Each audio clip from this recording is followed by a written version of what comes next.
नमस्कार विद्यार्थी मित्रांनो, सेतू अभ्यासक्रम इयत्ता 10वी आपण शिकत आहोत। आजचा दिवस आहे आपला 22वा। घटक आहे भौमितिक रचना आणि उपघटक आहे मूलभूत रचना आपल्याला करायची आहेत। आता आपण आठवूया की 4.5 सेमी लांबीचा रेख AB काढा आणि 3.5 सेमी त्रिज्येचे वर्तुळ काढा। हे आपण कसं काढलं हे आपल्याला बघायचं आहे। मग आता हे आपण काढूया, इथे पण उजळणीच करतो आहोत म्हणून आपल्याला ते काढायचे। 4.5 सेमी लांबीचा रेख AB काढा। मग आता 4.5 सेमी लांबीचा AB काढायचा आहे म्हणजे काय करायचं की शून्यावर इथे पहिल्यांदा पॉइंट घ्यायचा आहे। शून्यावर पॉइंट घेतला आणि 4.5 म्हणजे संपूर्ण 4 त्यानंतर 5 रेषा आणि तिथे एक आपण पॉइंट घेतला आणि मग हे जोडला, हा रेषाखंड जोडला। हा जोडल्यानंतर आपल्याला इथे बिंदू मिळाला। हा बिंदू आहे A आणि हा आहे B। असा 4.5 सेंटीमीटरचा रेषाखंड आपण AB काढलेला आहे। दुसरा आपल्याला घ्यायचा आहे 3.5 सेमी त्रिज्येचे वर्तुळ काढा। आता वर्तुळ काढायचं आहे म्हणजे आपल्याला पहिल्यांदा शून्यावर इथे पॉइंट करायचा आहे। इथे पॉइंट अगदी इथे शून्यावर आणि 3.5 घ्यायचं आहे म्हणजे 0 ते 3 नंतर 5 रेषा, म्हणून 3 आणि 5 रेषा धरून इथे पॉइंट करायचं आहे। आलं 0 ते 3.5 आणि इथे आपण रेषाखंड काढू। हा रेषाखंड काढल्यानंतर वर्तुळ काढायला आपण काहीतरी नाव देऊ, 3.5 सेंटीमीटर असं आपण लिहिलं। मग आता कंपासचं टोक आपण O वर ठेवू आणि अंतर घेऊ कंपासमध्ये आणि तेवढंच आपल्याला वर्तुळ काढायचं आहे।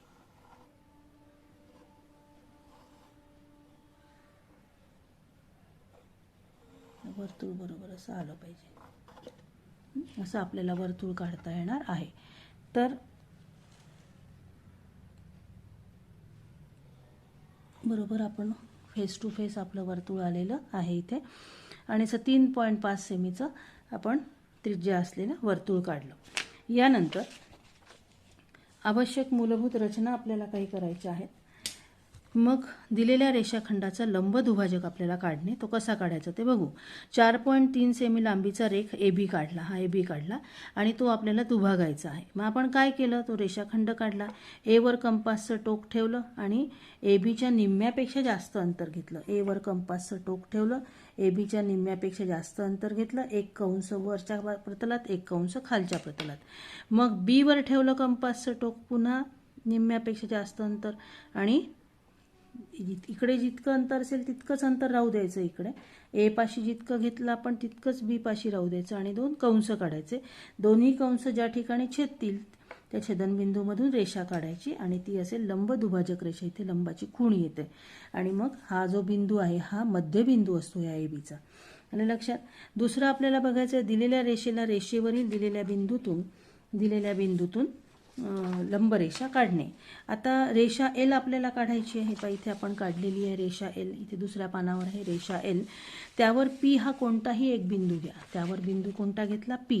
हा P हा कोणता बिंदू घेतला आणि P बिंदूमधून जाणारी लंब असणारी रेषा M काढा। आता या P बिंदूमधनं मग जाणारी असेल तर या P बिंदूपाशी आपल्याला कंपासचं टोक ठेवायचं आहे आणि रेषा L वर दोन कंस साधायचे, एक हा B असलेला आणि एक हा A असलेला, असे दोन कंस साधायचे। हा इथे कंस साधायचा आहे। हे साधल्यानंतर काय होतील, A आणि B पाशी आपल्याला बिंदू मिळतील। A आणि B पाशी बिंदू मिळतील। हे बिंदू मिळाल्यानंतर त्या A आणि B पासून आपल्याला A पासून एक कंस घालायचा आहे वरच्या प्रतलात खाली आणि B पासून पण त्या रेषेच्या वरच्या प्रतलात आणि खालच्या प्रतलात कंस घालायचे। ते कंस ज्या ठिकाणी छेदतील त्या छेदनबिंदूंपासून रेषा काढायची आहे आणि ती असेल लंब रेषा। ही आपण म्हटले लंब रेषा काढणे आणि ही लंब रेषा असेल ती त्या रेषेला लंब असेल। रेषा L ला रेषा M लंब असेल, त्याला आपण नाव देऊ शकू रेषा M। मग तिसरी रचना आहे वर्तुळाची त्रिज्या आणि व्यास दिलेला असताना वर्तुळ काढणे आणि दिलेल्या लांबीची जीवा काढणे। जीवा आपण त्यात दाखवायचे। आता व्यास AB बरोबर 6.3 सेंटीमीटर असलेले वर्तुळ काढा। आता व्यास घेऊन आपण कधीही वर्तुळ काढत नाही, आपण त्रिज्या घेऊन काढतो। पण इथे आपल्याला निम्म करायचं आहे का, नाही, आपल्याला काय करायचं आहे, 6.3चा व्यास घ्यायचा आहे आणि व्यास घेतल्यानंतर त्या व्यासाचा लंबदुभाजक काढायचा। जो लंबदुभाजक चा मध्यबिंदू मिळेल आपल्याला, इथे ABचा मध्यबिंदू तो त्या लंबदुभाजकावरील बिंदू असेल आणि AO बरोबर OB असेल आणि ही AO किंवा OB ही काय असेल, त्रिज्या असेल। मग एवढ्या त्रिज्येचं आपल्याला वर्तुळ काढता येतं. मग ते वर्तुळ काढल्यानंतर 4 सेमी लांबीची MN काढायची आहे. आता हे किती होतं अंतर AB 6.3, आपल्याला 4 सेमी काढायचं आहे. तर काय करायचं, वर्तुळावर कोणताही एक बिंदू घ्यायचा M आणि M पासनं मोजायचं की कुठपर्यंत 4 सेंटीमीटर कंपासमध्ये घेऊ शकतो ते मोजू शकतो किंवा स्केलपट्टी पण घेऊ शकतो. 4 सेंटीमीटर कुठपर्यंत आहे आणि तेवढाचा आपल्याला इथे छोटासा असा कंस काढता येतो. असा छोटासा कंस काढता येतो. तो काढला की आपल्याला तिथे तो 4 सेंटीमीटर, तो पण बिंदू वर्तुळावरच पाहिजे. आपल्याला जीवा काढायची म्हणजे दोन्ही बिंदू वर्तुळावर पाहिजे आणि नंतर ते आपल्याला जोडायचे आहेत. ती आहे जीवा MN. तर असं आपल्याला जीवा पण काढायची आहे आणि वर्तुळ पण काढायचं आहे. मग यावर आधारित स्वाध्याय आहे आपल्याला. मग स्वाध्याय काय आहे की 4.7 सेमी लांबीचा रेख AB काढा आणि तो दुभागा. आता मग आपण हे काढणार आहोत. हे स्वाध्याय इथेच आपण करणार आहोत. मगाचीच आपली रचना आहे त्याच्यानंतर पलीकडे घेऊ आपण. 4.7 सेमी लांबीचा रेख AB काढा आणि तो दुभागा. मग मी आता पुन्हा अंतर घेते 4.7. दुभागायचं आपल्याला 0 ते 4.7. शून्यावर इथे पॉईंट करू, शून्यावर पॉईंट करू आणि 4.7 म्हणजे 0 ते 4 आणि नंतर 7 रेषा 5, 6, 7 इथे बिंदू घेतला. 0 ते 4.7 कळतंय तुम्हाला? सॉरी 0 ते 4.7 बघा, शून्यावर पॉईंट घेतलाय आणि मग 4 झाले, 4 नंतर 4.5, 4.6, 4.7 इथे आपल्याला बिंदू घ्यायचे आहे आणि मग हे जोडायचे आहेत. इथे जोडायचे, आलं लक्षात? हे आपल्याला जोडायचे. मग हे जोडल्यानंतर याला आपल्याला नाव द्यायचं आहे. नाव काय आहे? 4.7चा AB काढा. हा AB आपण काढला 4.7 सेंटीमीटर. आता त्याचं काय काढायचं आहे आपल्याला? तो दुभागा, AB दुभागा. दुभागायचं आहे म्हणजे काय करायचं आहे? इथे आपण कंपासचं टोक ठेवू, निम्म्यापेक्षा जास्त अंतर घेऊ, एक कंस वरच्या प्रतलात, एक कंस खालच्या प्रतलात. कंपासचं अंतर न बदलता, अंतर बदलायचं नाही. B वर ठेवायचं कंपासचं टोक. पहिल्या कंसाला छेदणारे 2 कंस आपल्याला पुन्हा B पासनं काढायचे आहेत. एकदा A पासनं काढले, एकदा B पासनं काढले. ते काढल्यानंतर दोन्ही कंस ज्या ठिकाणी छेदतील ते दोन्हीही बिंदू, छेदनबिंदू आपल्याला जोडायचे आहेत आणि हे दोन्ही छेदनबिंदू आपण जोडू.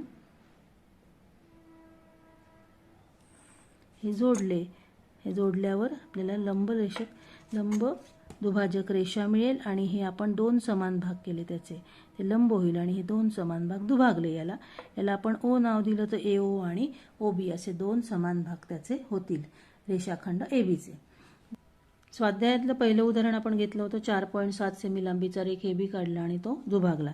यानंतर दुसरं आणि तिसरं आपल्याला जवळपास सारखं म्हणून आपण तिसरं उदाहरण घेणार आहोत. 5.7 सेमी लांबीचा PQ काढा. असा PQ आपण 5.7चा काढलेला आहे. हा PQ आपण काढला. त्यावर R बिंदू असा घ्या की QR बरोबर 3 सेंटीमीटर. हा QR आणि दरम्यानता दिलेली आहे PRQ, म्हणजे R मध्ये आहे P आणि Qच्या. असा आपल्याला हा 3 सेंटीमीटर आतमध्ये घ्यायचा आहे. आणि मग काय म्हटलेलं आहे की R बिंदूमधून PQला लंब रेषा काढा. मग R बिंदूमधून लंब रेषा काढायची म्हणजे काय करायचं आहे की या R वर कंपासचं टोक ठेवायचं, आणि इकडे 2 कंस, एक Qच्या बाजूला आणि एक Pच्या बाजूला, असे 2 कंस काढायचे. काढले. हे दोन्ही कंस ज्या ठिकाणी छेदतील तिथे पॉईंट करायचा. केला पॉईंट. आता हा पॉईंट केल्यानंतर निम्म्यापेक्षा जास्त अंतर घ्यायचं त्या 2 कंसांच्या मधलं, हे वाढवायचं अंतर आणि निम्म्यापेक्षा जास्त अंतर घ्यायचं. हे अंतर घेतल्यानंतर एक कंस वरच्या प्रतलात आणि एक खालच्या प्रतलात, त्या बिंदूपासून, एका बिंदूपासून अंतर न बदलता दुसऱ्या बिंदूपासून आपल्याला त्याच कंसाला छेदणारा कंस काढायचा आहे. आणि हे दोन्हीही कंस छेदल्यानंतर ते कुठून जातील? R मधनं. बघा, हा छेदनबिंदू जे आहेत हे कुठून जातील? R मधनं गेलेले आपल्याला दिसतील. आणि अशी रेषा आपल्याला R काढायची आहे. आणि ही R मधून जाणारी रेषा R किंवा याला M काही पण म्हणता येईल आपल्याला, अशी PQ लंब रेषा काढली, याला रेषा M म्हणू किंवा R मधून घेतलं तर रेषा R पण म्हणू, इथे ही लंब असणार आहे. अशी लंब रेषा आपण काढली. यानंतर चौथं उदाहरण आपल्याला घ्यायचं आहे की 7.3 सेंटीमीटरचा व्यास असणारं वर्तुळ काढा आणि त्यामध्ये 5.7 सेमी लांबीची जीवा XY काढा. म्हणजे ही जी रचना आहे ह्या रचनेवर आधारित आपल्याला रचना करायची आहे. काय करायचं आहे, 7.3 सेंटीमीटरचा व्यास काढायचा आहे.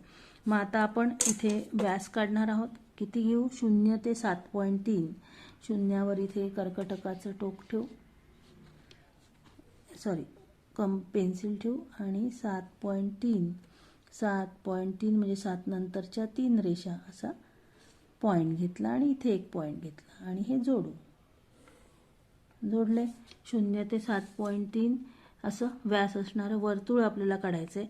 यासाठी काय करावं लागेल, हा 7.3 सेंटीमीटरचा जर आपण व्यास काढला, सेमीचा आपण व्यास काढला, तर आपल्याला आधी त्याची त्रिज्या शोधायची आहे. मग त्रिज्या शोधण्यासाठी आपण काय करू, पुन्हा त्या दोन्ही टोकांवर इथे आपण याला समजा आपण या व्यासला आपण AB म्हटलं, नाव दिलं व्यास AB. एवर कंपासचं टोक ठेवून निम्म्यापेक्षा जास्त अंतर घेऊ. कोणत्याही रेषाखंडाचा आपल्याला लंब दुभाजक काढणे ही कृती करायची आहे. एक कंस आपल्याला वरच्या प्रतलात काढायचा आहे आणि एक कंस खालच्या प्रतलात काढायचा आहे. असे 2 कंस काढू. एकदा A मधनं काढू आणि एकदा कुठून काढू, B मधनं. बरोबर आहे, B बिंदूमधनं. हे काढले की हे दोन्ही आपल्याला त्या ठिकाणी छेदतील, तिथे छेदनबिंदू मिळेल आणि हे दोन्ही छेदनबिंदू जोडू आपण आणि जोडल्यानंतर जी रेषा मिळेल ती लंब दुभाजक रेषा ही ABला दुभागेल आणि म्हणून त्या व्यासाचे निम्मा भाग होईल.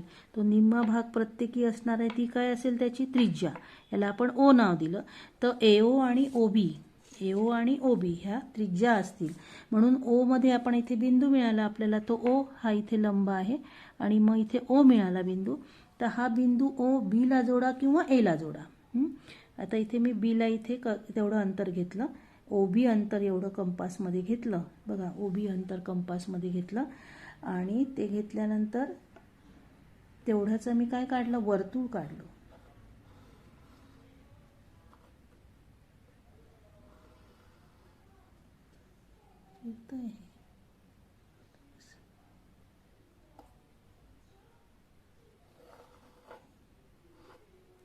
हे आपल्याला इथे आहे. म्हणून मग वर्तुळ काढलं. हे वर्तुळ काढल्यानंतर आपल्याला हे मिळालं आहे. AO आणि OB कसे आहेत, सारखे. आले लक्षात, मिळाले आहे तिथे. मग आता काय म्हटलं, नंतर काय म्हटलंय की लांबीची 5.7 सेमी लांबीची जीवा XY काढा. मग कोणताही एक बिंदू आपल्याला X हा घेतला वर्तुळावर आणि कंपासमध्ये अंतर घ्यायचं आहे 0 किंवा स्केलपट्टीने ठेवता येईल किंवा कंपासमध्ये अंतर किती घेऊ, 5.7.